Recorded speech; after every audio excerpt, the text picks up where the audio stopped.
Good morning, guys. Anjani Kumar here, dealing instrumentation subject for a final year electrical students, right? In a last session, we discussed about so what is a transducer and what is the need of transducer, right? What are the different parts in a transducer, and with some examples, right? So, what is a transducer which converts non-electrical quantity into electrical quantity? Right, so or else in one form of energy into another form of energy, right? What is the need of a transducer means each and every instrument that we require electrical energy, right? So for this we require a device called a transducer in each and every instrument with the measurements whatever it may be. And what are the different parts in a transducer means the transducer which is having two parts, that is called a sensor and is a transduction element. So what is the function of a sensor means a sensor which sends the input signal. So that is nothing but physical quantity. What is a physical quantity that it will sense, and it will use to the transduction element. So what is the function of a transduction element means which converts, this is a very important part, main part in a transducer, which converts non-electrical quantity into electrical quantity or any other form of energy, right? I discussed about without a sensor also transduction, with the help of only transduction element also we define a transducer, right? The transducer may or may not have a sensors, right? But each and every sensor we can call it as a transducer, but all the transducer we may not call a sensor, right? This is important statement that we discussed. After that we started a static characteristics of an instrument. So why we require characteristics means, so if you want to do the experiment or in a research laboratories we require a sensors, right? So what type of sensor that you are going to choose for your experiment, for your research purposes, right? These sensors are very costly based, that the perfectness, what type of sensor that you are going to choose depends on the characteristics of a transducer or a sensor, whatever it may be, right? So there are two types of characteristics. So one is a static characteristics and another one is a dynamic characteristics. So static characteristic means my output is in a stable condition, it doesn't change with the time itself, right? What is a dynamic characteristics? Dynamic characteristics means our output must be depends on the time variations, right? So these are the different types of characteristics that we already discussed in characteristics up in the same characteristics will repeated here. In the last session we have noted all the characteristics. What are the static characteristics? Accuracy, precision, resolution, linearity, sensitivity, repeatability and reproducibility, range, span. And undesirable characteristics means hysteresis, drift, zero, zonal drift, span drift. Alright, after that dead zone, dead time, threshold. These are the different types of static characteristics, which is having a desirable static characteristics and undesirable static characteristics. Desirable means these type of characteristics will require each and every instrument, right? Undesirable characteristics means you won't expect these type of characteristics in any instrument. If these type of characteristics present, definitely the instrument will reach an error value. And we discussed about accuracy, the degree of closeness to the measured value to the true value, we can call it as an accuracy. What is a precision? Precision means consistency and repeatability. So each and every time you are getting 2 volts, right? Each and every time you are getting 4.1, that it doesn't have any consistency. That means it is a low precise instrument. So this is all high precise instrument but low accuracy. And we'll define a note. All accurate instrument may not be accurate. See, all precise instrument may not be accurate, but all accurate instrument may be precise. So this is the statement that we discussed in our previous sessions also. And after that we enter into the resolution. So what is a resolution? Resolution means the smallest change in the instrument that we can detect. For suppose if you have a scale like this, 0 to 50, right? So 2, 4, 6, 8, 10 and so on, right? If the pointer stops here, so you don't know, this is the smallest change, you don't know the value of this instrument, that this is a low resolution instrument. So if you want to find out this one, you have a number of divisions. But suppose if you place a number of divisions, how many divisions over there? So how many divisions over there? You have to put each from 0 to 2, 5 divisions. So total how many divisions? So resolution is nothing but full scale value by number of divisions. Right? What is the full scale value? 50. What is the number of division? Each division requires a 5. That means 25 into 5. So what is that value? 25 into 5. 125. So 125. 50 by 125. 5 tens to 521 so. Right? Whatever it may be. The smallest change. So that represent these resoluted value.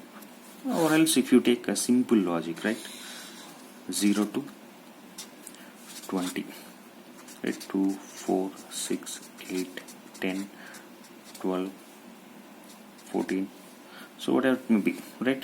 So what is the full scale value? 20. What is the number of divisions? 0 to 5. That means 10 5s are 50. So what is that value? 2. Each value represent 0.5. 0.4. That means each and every point represent 0.4 value. If a pointer stops here, then you can easily detect what is that value. 2.4, 2.8. So this value is 2.8, but accurately. So that's why this is a high resoluted instrument. What is the resolution formula? Full scale by number of divisions. We already discussed these type of things in your last session, previous sessions, right? And after that, what is a linearity?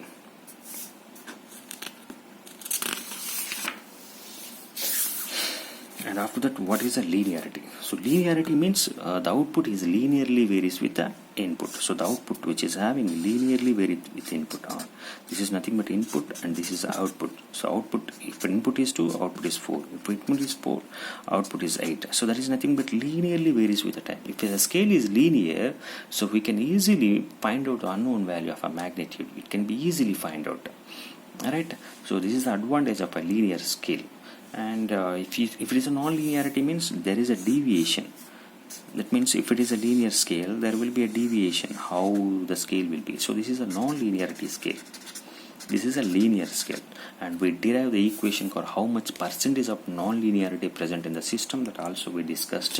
One formula is there: full scale value by the maximum deviation that can be present. That means full scale value by maximum deviations. And we did one problem also in that.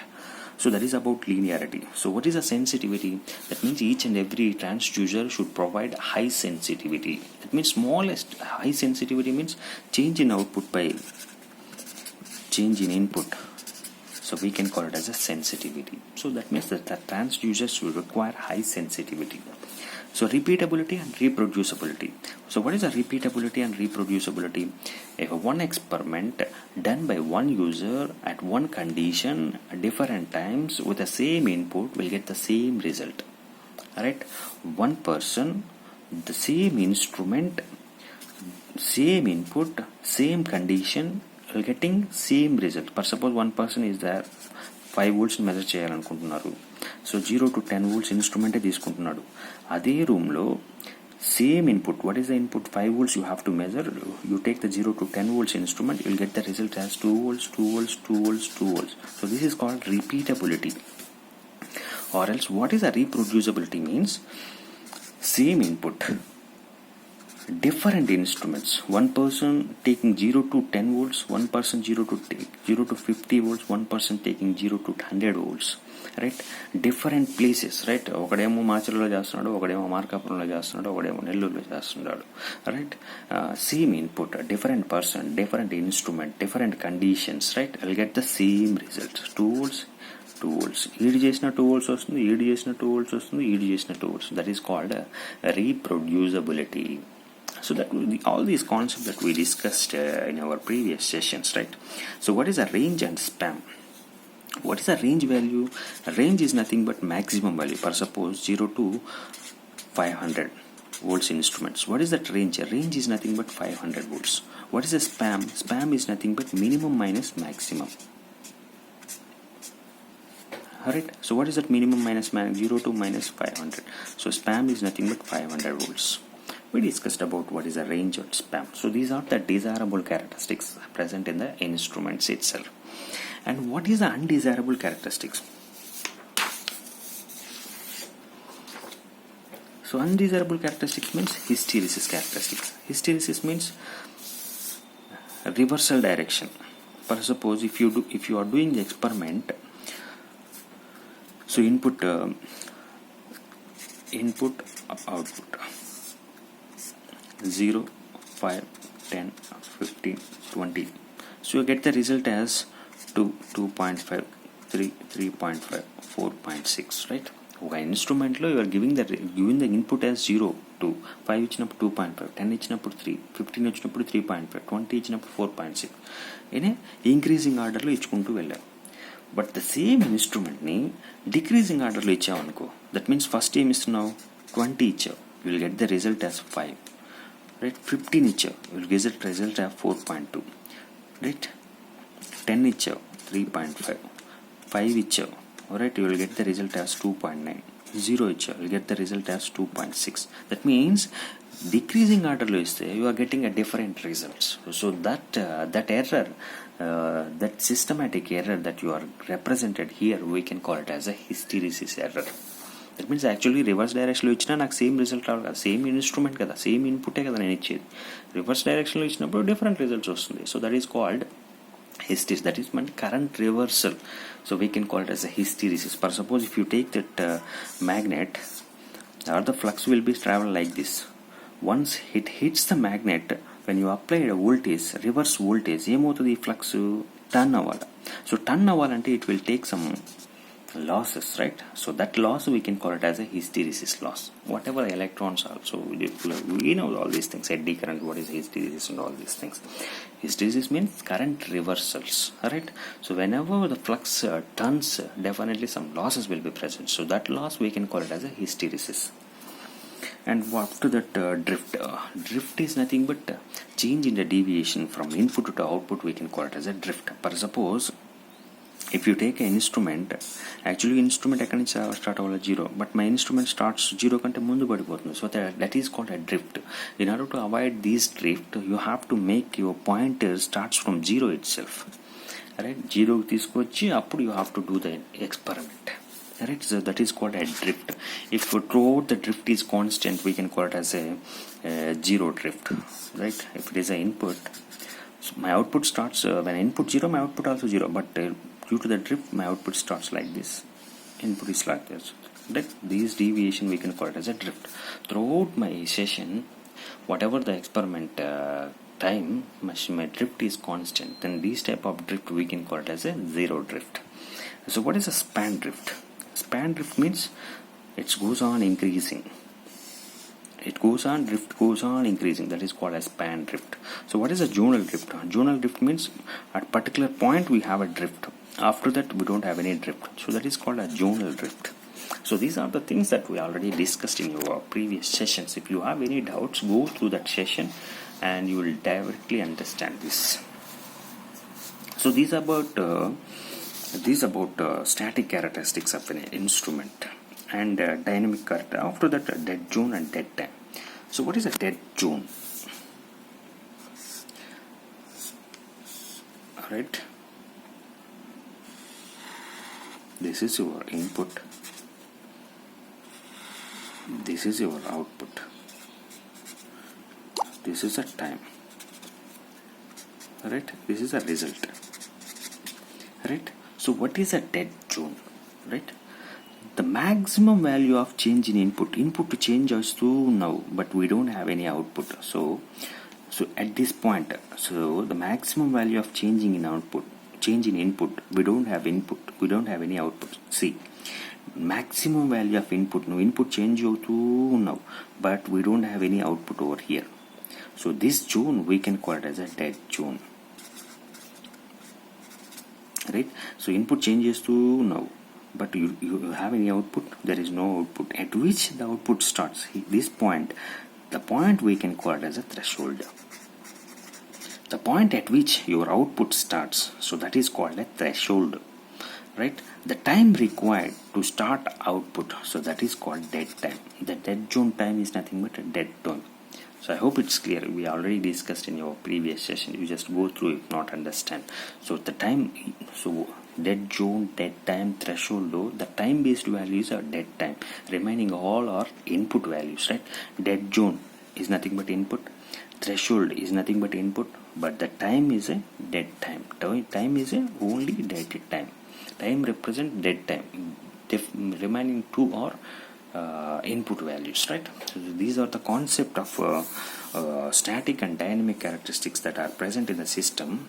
Static characteristics only. Now we'll discuss about dynamic characteristics. It's the same thing that you will get. So what are the dynamic characteristics in transducer?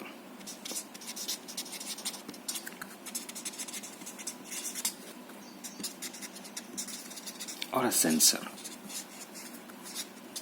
So the first one is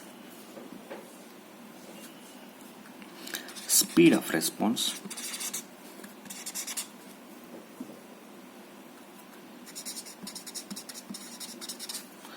Second one is fidelity, and the third one is dynamic error.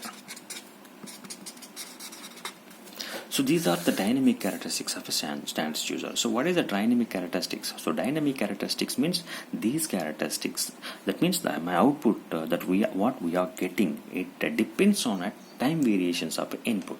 It depends on a change in input. In your static characteristics, what is your output that you are getting? It is a stable condition. That means it doesn't depends on a time variations, right?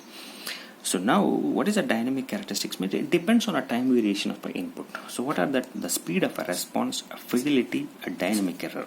So what is the speed of a response? Speed of a response means the instrument, whatever the transducer that you are going to take, that will give the result as fast as possible. Right, so that those type of instrument that we need to take care, that those type of transducers that we need to take for my efficient result, for a fast result, right? So that is called a speed of a response. Next, what is the fidelity? You'll get the response is fast, but that should be accurate, right? That means accurate response. ఒక క్లాస్లో 10 members ఉన్నారు. Question అడిగిన వెంటనే answer ఇచ్చేవాడు important. That is the speed of response. But what is the fidelity? Answer ఇవ్వాలి, ఫాస్ట్గా ఇవ్వాలి, but that should be correct అయి ఉండాలి. So that is called a fidelity. Right, what is a dynamic error? That error that can be occur under a dynamic condition, that we can call it as a dynamic error. So whatever the error it is, absolute error is nothing but static error. At dynamic condition and time variable condition, whatever the error that you are getting, so those type of errors that we can call it as a dynamic error. So these are the characteristics that are going to be present in a sensor or a transducer. Similarly, the same characteristics, those are repeated. So what are the static characteristics? Those are accuracy, precision, resolution, sensitivity, repeatability, reproducibility, range, spam. All these things are desirable static characteristics. So what is the undesirable static characteristics? Those are hysteresis, deadzone, dead time, threshold, drift, zonal drift, span drift. Those are the undesirable static characteristics. And after that, dynamic characteristics of a transducer. So those are three types of dynamic characteristics that are present in a transducer. That is nothing but speed of response, fidelity, and dynamic error. So these are the characteristics of transducers. So with that, we'll finish second concept also. In the next session, we are going to discuss about the factors affecting the selection of a transducer. It's very difficult. Choice of transducer is nothing but depends on the characteristics you will make that transducer. But you have to select among the choice. Right, you have to select. Okay, there are 4 types of transducers which are good characteristics. Among that, which transducer you are going to select? So that is one more important concept that we are going to discuss in the next session itself. That's about today's session. Different types of static and dynamic characteristics that are present in the transducer. In this session, we discussed about what is a transducer, what is the need of a transducer, right? What are the different parts in a transducer? After that, some examples of that are so mercury, thermometer, manometer, right? What is a thermocouple? Thermocouple means 2 dissimilar metals that are going to be joined. The temperature variations will be converted into electrical energy, right? What is a thermocouple? That thermocouple is a transduction element that doesn't have any sensor itself. So that what are the parts in a transducer? There are a sensor is there, and transduction element is the sensor will senses the what type of input it is, and that it will be entered into the transduction element. What is the purpose of transduction element is to convert a convert a non-electrical quantity into electrical quantity. So these are the parts in an instrument. The all sensor we can call it as a transducer, but all transducer we may not be a sensor, right? Because in a thermocouple only transduction element will be present. You don't have any sensor. The thermocouple is a transducer, but you don't have any sensor. That's why all transducers may not called as a sensors. After that, we discussed about what is a static characteristics and what is a dynamic characteristics. All these things that we discussed in detail. In the next session, we discussed about the choice of selection of the transducers. Right? And thank you very much. I hope all the students following my videos. If not, definitely you should follow my videos. Definitely you should get some brief knowledge on this instrumentation subject, right? Because these type of subjects are very difficult to explain through e-lectures. Lots of troubles that we are getting to provide these type of videos, each and every faculty. So that's why I hope each and every student at least to follow once each and every videos at least once. That would be very helpful for you, for your future and all these things. Stay home, stay safe. Thank you for now.